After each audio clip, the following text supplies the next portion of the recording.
ഞാൻ ഒരുക്കാതെ അവൾ സ്കൂളിൽ പോകത്തില്ലായിരുന്നു. ഹൈസ്കൂളായപ്പോഴത്തേക്കും ഒരുപാട് മാറ്റം വന്നു. ജോക്കുട്ടൻ ജനിച്ചതിന് ശേഷമാണെന്ന് എൻ്റെ സംശയം. ഏയ് അതൊന്നുമല്ല. ജോക്കുട്ടനെ അവൾക്ക് ഇഷ്ടമായിരുന്നു. ഇവള് ജോക്കുട്ടനെ പ്രസവിച്ച് കിടന്ന സമയത്ത് ജുവൽ ഒത്തിരി അഡ്ജസ്റ്റ് ചെയ്യുന്നുണ്ടായിരുന്നു. അവളങ്ങനെ അഡ്ജസ്റ്റ് ചെയ്യേണ്ടി വന്നപ്പോൾ ഉള്ളിൽ ദുഃഖമുണ്ടായിരുന്നിരിക്കാം. അമ്മയ്ക്ക് അനിയനോടാണ് കൂടുതൽ സ്നേഹം, അങ്ങനെ വല്ല തോന്നലുകളും. കുട്ടികളുടെ മനസ്സല്ലേ ചെറുപ്പത്തിൽ മനസ്സിൽ പതിയുന്നത്, ഉറച്ചു പോകുന്ന പറയുന്നത്.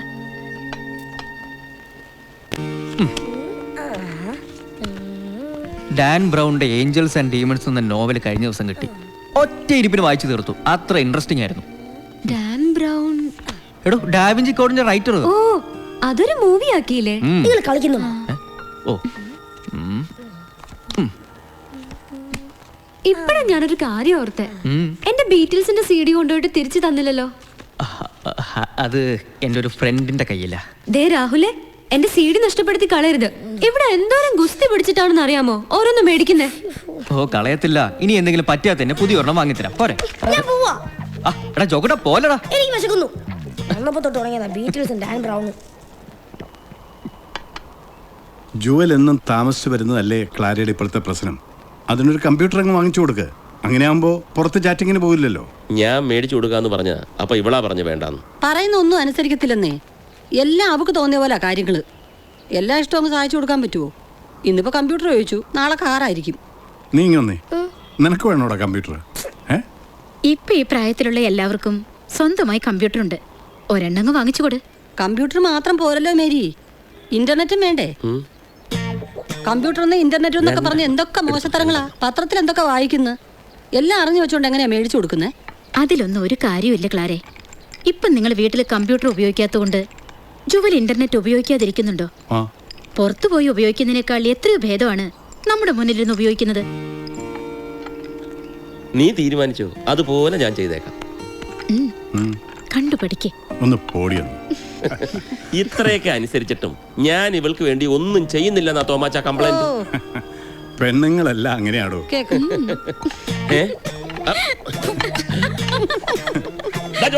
അവൻ എപ്പോഴേ പോയി? കംപ്ലീറ്റ് കൊണ്ടുപോയി.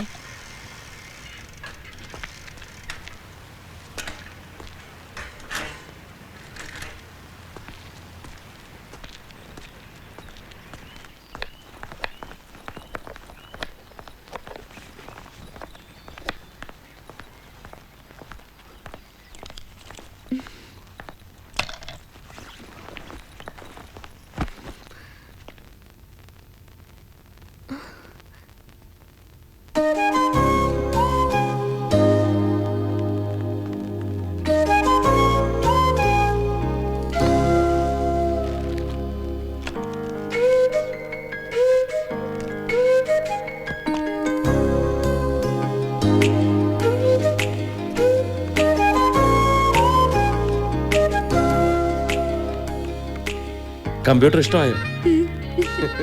Thank you daddy.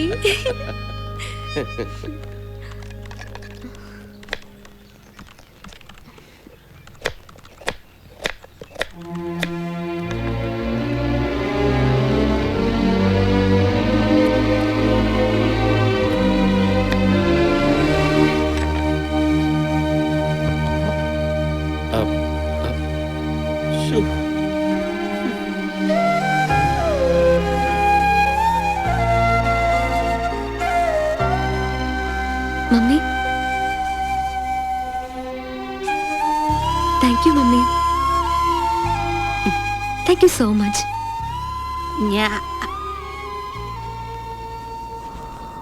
ഓ, അവക്കായിട്ട് തോന്നി വന്നതല്ല, നിങ്ങൾ പറഞ്ഞു വിട്ടതല്ലയോ? രണ്ടുപേരുടെ എന്നെ മണ്ടിയാക്കാൻ നോക്കല്ലേ. മമ്മി, ഞാൻ എന്റെ കുഞ്ഞെ ആർക്കാനും വേണ്ടി ഓക്കാനിക്കാൻ നിൽക്കല്ലേ നീ. ഞാൻ അപ്പോഴേ പറഞ്ഞതല്ലേ ഇതൊന്നും ശരിയാവില്ലെന്ന്. കണ്ടോ കണ്ടോ, ഞാൻ ഊഹിച്ചത് അങ്ങനെ ഉണ്ട്. നിന്റെ ഒരു ഊഹം, നിന്റെ ഊഹവും തോന്നലുകളുമാണ് ഈ വീട്ടിലെ പകുതി പ്രശ്നങ്ങൾക്കും കാരണം. ആണ്, ഞാനാണല്ലോ ഈ വീട്ടിലെ പ്രശ്നക്കാരി.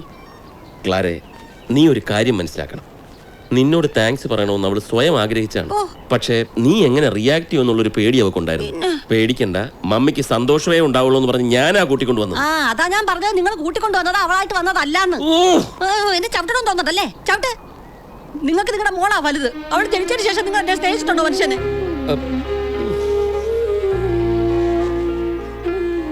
ഞാൻ തോറ്റു. എന്നെ വെറുതെ വിട്ടത്. ഉത്തരം മുട്ടിപ്പോയല്ലേ? പൊയ്ക്കോ. ഉത്തരം മുട്ടിയതല്ലടി, നിന്നോട് പറഞ്ഞിട്ട് കാര്യമില്ലെന്ന് ഓർത്തട്ടാ. ജുവൽ ഉണ്ടായ നിമിഷം മുതൽ ഞാൻ നിന്നെയല്ല സ്നേഹിക്കായിരുന്നു, നീ എന്നെയാണ് സ്നേഹിക്കായിരുന്നത്. എന്നത്? അന്നേ ഞാൻ പറഞ്ഞതാ ഒത്തിരി കൊഞ്ചിക്കണ്ട, അത് നല്ലതിനല്ലെന്ന്. എന്നിട്ടിപ്പോ എന്തായി?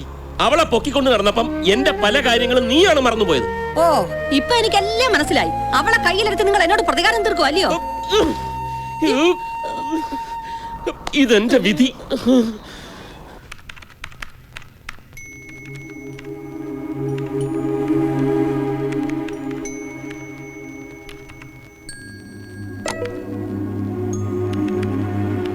ഇത് അമീർ, എന്റെ പുതിയ chat front.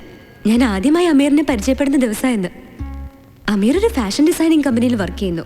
A chronic bachelor. He's an orphan. അവനൊരു അനാഥനാണ്. ഇത്രയും കാര്യങ്ങളെ അയാളെക്കുറിച്ച് എനിക്കറിയൂ. ചാറ്റിങ്ങിൽ പരിചയപ്പെടുന്നവരെ പെട്ടെന്ന് വിശ്വസിക്കാൻ സാധിക്കില്ലെന്ന് എനിക്കറിയാം. പക്ഷെ എന്തോ അവനെ ഫ്രണ്ടായി കൂട്ടാൻ താല്പര്യം.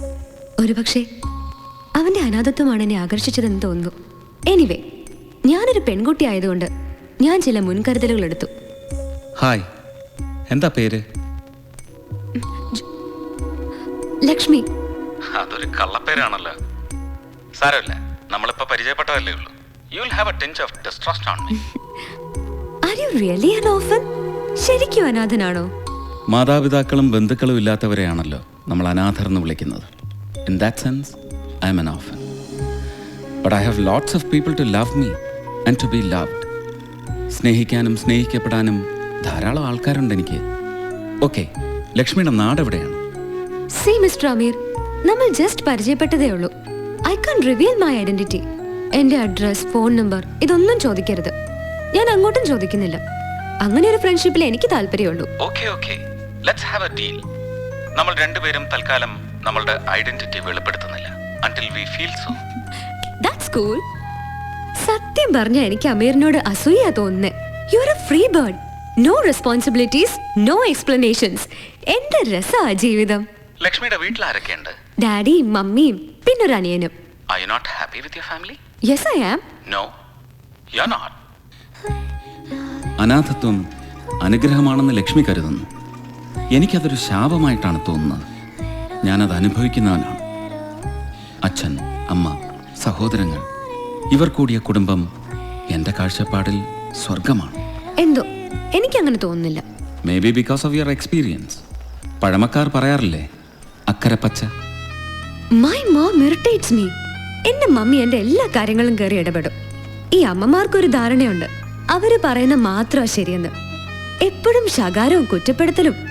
അതെല്ലാ അമ്മമാരും ചെയ്യുന്നതല്ലേ? അതുപോലെ അല്ല ഇത്. See, it's difficult to explain. I need a space in my family. എന്തോ എനിക്കതൊന്നും മനസ്സിലാവില്ല. എൻ്റെ ജീവിതത്തിൽ ഐ നെവർ കമ്പീറ്റ്. ഞാൻ ആരുമായും മത്സരിക്കാറില്ല. ജീവിതത്തെ എന്താ പറയുക, take life as it comes. That's my policy.